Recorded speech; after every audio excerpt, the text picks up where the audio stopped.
Let's just set the record straight. Number one, the issue of you saying President Zuma violated the Constitution, let's just deal with that very briefly. This arises out of the public protector report that said he did not implement the recommendations. That's where this comes from. At the time, there was a legal uncertainty on the issue of whether the public protector recommendations are binding or not. You remember there were about 3 authorities that dealt with this matter. The first one was the Western Cape High Court, when they dealt with the SABC matter, and they said that the recommendations about Mutsuening were not binding, so for the board of the SABC didn't have to deal with that. So President Zuma had that authority in head at the time to say, okay, courts have decided these are not binding, number one. Number two, a constitutional court judge, Yakubu, is on record saying that no, public protector is just an ombuds person, as it were. So as an ombudsman, they just make recommendations. They've got no executive authority, as it were. So that was the second thing. The third thing, around that time, there was a legal colloquium that was discussing this matter. And it came to pretty much the same conclusion. And these were the legal eagles that were dealing with this matter. And they, in their own colloquium, everybody, the least qualified at LLB, the least qualified. They said they came to that. So at that time, there was legal uncertainty, and President Zuma actually was actually unfairly, if truth be told. Let me finish. He was unfairly dealt with because the decision he took was not a wild decision. He was in good company of a good legal authority, and it turned out is wrong. And now that is wrong, it doesn't get the privilege that others get today. When the law is wrong or anything, you hear the court saying, "We'll give you 2 years to fix," and all of that, and you get away with it, and all of that. Fix the law, and all of that, and people get away with it. But President Zuma was not given that issue. Lastly, on the issue of Nkandla, let's just be clear what are the facts. The facts are that President Zuma was, in the first instance, building his own house in Nkandla. He was building his own house with his own money in Nkandla. That's the first thing. And it was the minister that then decided that because it's a national key point, they want to do security upgrades. So a minister exercising his own executive authority decided that this is what must happen, and between the Minister of Police and Public Works, they did this thing. And then when the thing hit the rocks, then all of a sudden it's President Zuma again. And then lastly, the amount that was determined to be undue benefit was about 7 million. So this whole notion of 200 million spent is actually nonsensical because it's almost like they built their house from scratch, they bought the land, it's not. President Zuma was already living there, he already had fixed property. It was just the touch-ups that were being done. Yes, sir. All right, I know that we're pressed for time. Former President, in your address, you said we stand at a crossroad between salvation and oblivion. The direction we take must not be that of bloodthirsty enemies of our freedom. Then you ended off by saying we must guard against those who will wear the colors of the ANC and fool our people into voting for them while they stand to advance the agendas of other forces. But is that not precisely what you did, former President, through your relationship, established relationship with the Gupta family? Whereas when you went into office and helped a particular family advance their business agenda and interests at the expense of the people, for instance, who have voted you and who have placed you in that position. So just before President Zuma answers, just explain how he enabled them. Just give us some details. I was going to answer that question. I was going to ask that question. Okay. What is it that I did for that family? And who found Right, it? so because of their proximity. No. Don't talk about proximity.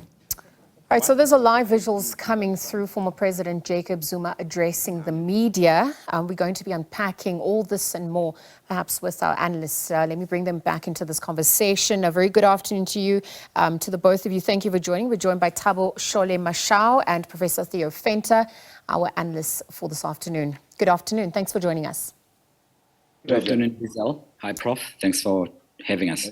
All right, Thabo, let me start with you. Just on the back of some of the scathing remarks coming through from former President Jacob Zuma, really speaking about how, SAA has gone wrong, Eskom is in shambles, us as a country needing to accept this incompetence as a country. Some of these sentiments and the impact, the direct impact that it has, how would you weigh in on what's been echoed this far by the former president?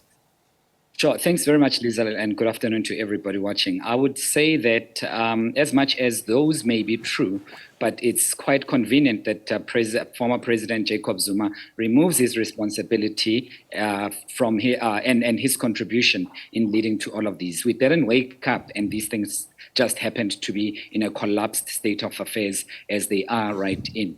And we all of us witnessed and heard intently about the evidence of the corruption that took place in Transnet and many other SOEs at the time when he was president. As much as he's right, yes, a whole lot of things are not okay. But as former leader of the country, he should have absorbed some responsibility. He should have taken us into his confidence about what he did wrong and what others are doing wrong.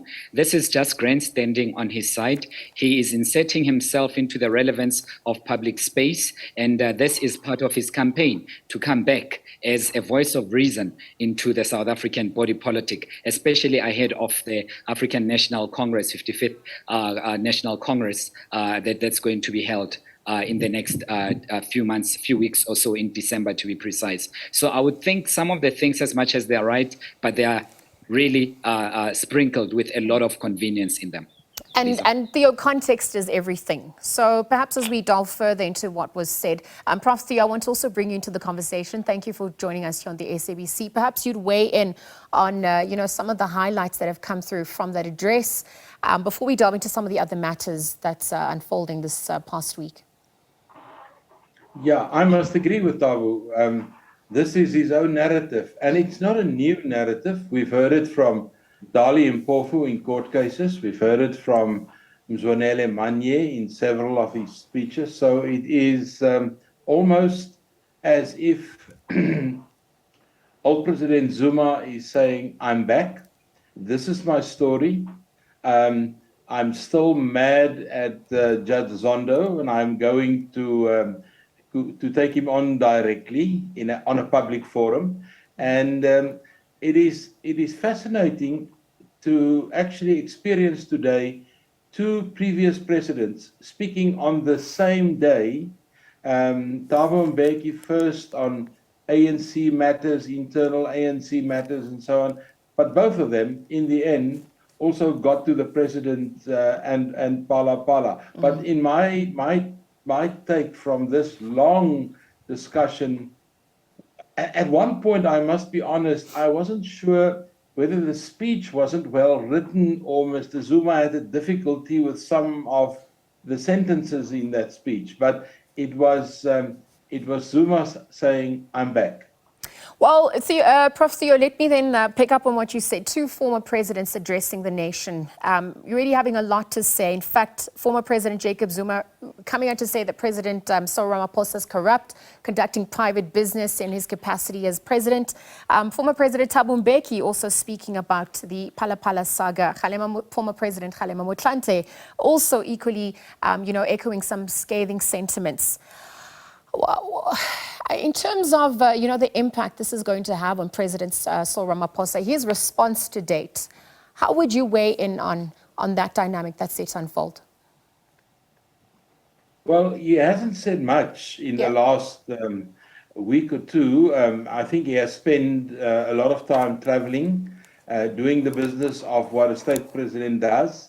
And talking to issues on the economy and of course the whole situation of Eskom and energy and so on and so on.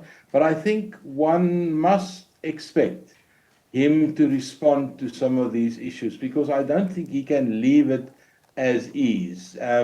So I'm sure there must be an opportunity for him to address some of these issues. But the context, of course, like Thabo also said, we in the final straight of the elective conference, which takes place last week or two of December. And I think we're in for a rough ride from now onwards, and we're going to hear several things. And the question is, how strategic should Cyril Ramaphosa be? On what of these issues must he respond, and what is it that he shouldn't respond? We expect two things from him in the not too distant future. I would say within a week or so. A response on Zondo Commission, an official response, a government response, and we also expect a response in the not too distant future on the expert panel that must decide on whether there must be a vote of no confidence in him on Phala. So those things are coming, and that's why I'm saying his response will have to be a very well-weighed strategic response. Well, Theo, let's pick up on what Prof. Theo just spoken about, the strategic response needed by, President Cyril Ramaphosa. I'm only asking this because there were jabs taken at the judiciary. Also, the former president, Jacob Zuma, speaking about how Chief Justice Zondo was not interested in establishing the truth, but, was rather involved in building up state capture narrative. This is direct consequences, given sort of how this has impacted his situation, but also the rule of law for the country going forward. Yeah, Liezle, if that's directed to me, definitely. I think a lot of people suffered the ire of President Jacob Zuma, especially in the press conference today. You had the judiciary taking a beating, particularly Chief Justice Zondo. And I thought that this was a perfect opportunity for former President Jacob Zuma to take us into his confidence, to tell us the nature of the conversations that they had in order to conclude that they are truly indeed friends, and what is it that the Chief Justice is holding back, that he is claiming not to remember. But as usual, the president just kept on dangling the hanging fruit without giving us much of the facts and the meat thereto. We are just left to speculate and just to provide some conjecture into the public platform, which is unfortunate, because if he truly believes that Chief Justice is holding back, there was no better opportunity than today to say that this is what we discussed, this is the nature of our relationship, and that these are the contents within which I had said this, except for him speaking at a wedding. I've spoken at some weddings where I was not friends with either of the couples, and it does not necessarily mean that I'm friends with them. So I think he left us heading. He is continuing to keep us rolling on speculations that are unending in order for us to ask these questions and to have these discussions about him. In that way, he becomes relevant, he makes the news, and strategically, he chose this day today because he knows that tomorrow he will be in the Sunday newspapers, and the Sunday newspapers set the agenda. So this was also a strategic move from his side. And the legislature also suffered a bit of a beating because he had said that the people must, it's treasonous not to take action against the president. But also there are critical things that he mentioned. To his credit, and to be balanced, we have to be fair. For a president, a sitting president, to be involved in business actively, it is something that we all need to shun upon. It cannot be. Whether it's Ramaphosa, Mbeki, or President Zuma, we cannot be quiet about that. President Cyril Ramaphosa is not doing himself any favors by keeping quiet, because it appears as though he is hiding something. He missed thousands of opportunities to also tell us what really happened, obviously within the confines of the law. His communication strategists have really misled him on this one, because Phala Phala is not going away. If anything else, Phala Phala is becoming a weapon with which his opponents and political enemies are continuously going to use against him, not only in the ANC conference, but in the 2024 elections to come, should he emerge from the conference. You know, Thabo, then I want to bring Professor Theo back into the conversation, because on the back of what Thabo's just echoed, given that we are heading into the National Elective Conference for the African National Congress, and also really how impactful the trajectory of what's unfolding, or set to unfold rather, is going to have, it's a defining moment for the country. How would you weigh in on, you know, the expectations ahead of that come December? Well, first of all, in previous years, by this time, we had several contending slates, which was running around. And you'll remember that the ANC decided this time, one of the rules for the elective conference is no slates. Although we still see slates informally and emerging in different ways. So there is this atmosphere, this climate building up about the who's who of what's going on. It is clear that the biggest competition at the moment, in my view, would be the position of Deputy President and the position of Secretary General. And then, of course, it seems to me, wherever there are people talking or making plans or meeting, is to at least involve somebody from KwaZulu-Natal in whatever they have in mind, because that's what the one lesson we learned from Nasrec 2017 was the fact that KZN wasn't part of the top 6. So it seems to me, and if I can take Gauteng as an example, the election of the PEC in Gauteng was very much a kind of a compromise between certain factions in the ANC, and it seems to me we are moving in that direction towards December of 22. All right, thank you, Prof, for those sentiments. So Theo, on the back of what, you know, Prof. Theo, Thabo rather, and the back of what Prof. Theo just spoken about, how crucial, you know, the positions, including Deputy President SG, is going to be. We can't ignore, you know, how important the implementation of the policies that are also set to come forth will have, not only on the conference, but the trajectory of the country, given the precarious situation we find ourselves in, fighting triple threats of poverty, unemployment, and inequality, amongst a myriad of other issues. Certainly, Liezle, because people will just then be taking into consideration high levels of unemployment that we have seen. People will also take into consideration high levels and unusual levels of crime that South Africans are exposed to on a day-to-day basis. People being murdered, children dying left, right, and center. So the response not only of government, but of the ANC in coming up with critical solutions to this will have an impact. But Liezle, we should be very quick to remember that you and I and many others, well, I hope if you're not a delegate at the ANC's national conference, but you and I won't have anything to say at all. It's only a handful of people, about 4,000 or 5,000 people or so, who will be representing, by and large, a huge chunk of over 50 to 60 million South Africans and their future, based on the documents that have been written by the ANC, including through the eye of the needle, governance and security, health, education, social transformation, and all of those documents of the ANC pronouncing their ideas of what a society should be like. Those delegates will then have to come to a determination, but that's in an ideal world. But to be honest, as Prof has said, it is about slates, it is about money, it is about campaigning, it is about who is the loudest and who is the most influential. So as much as we want it to be about policy at the ANC National Conference, the voting are not going to depend on that. It is going to depend on branch mobilization through money and through influence. So as we look at the processes and dynamics that are set to unfold, I'm going to have to wrap up the conversation just very quickly from the both of you. Prof. Theo, let me start with you. As we look at the electoral amendment bill that has been passed, some of the concerns that come about, these are all processes that are obviously going to impact the elections come 2024. What are some of the concerns that arise for you at this juncture?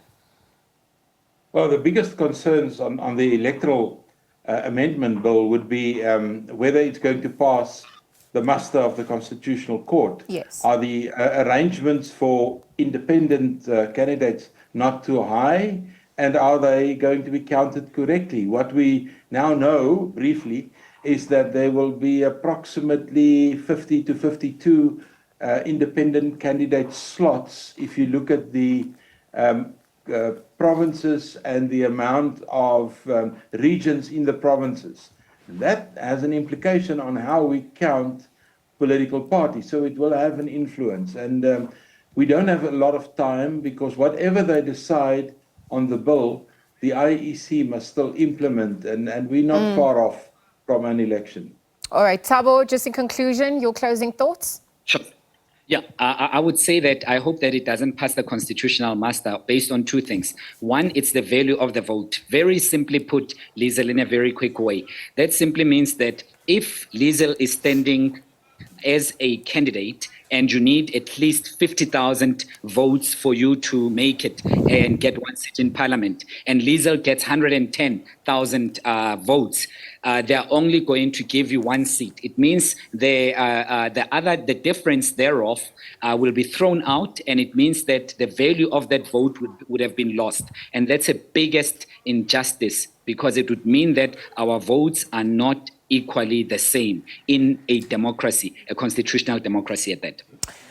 Let me thank you both for joining us here on the SABC. We are out of time. We'll leave the conversation there, but it of course continues. You can obviously catch more developments on the SABC throughout the day. Thabo Shole Mashao and Professor Theo Venter, political analysts, weighing in on a rather eventful day, rather eventful week that has transpired. We'll leave it there for now. Of course, we're back tomorrow for a look at the week ahead. But from myself, Liezle Wilson, and the rest of the team, until then, do take care. It's goodbye for now.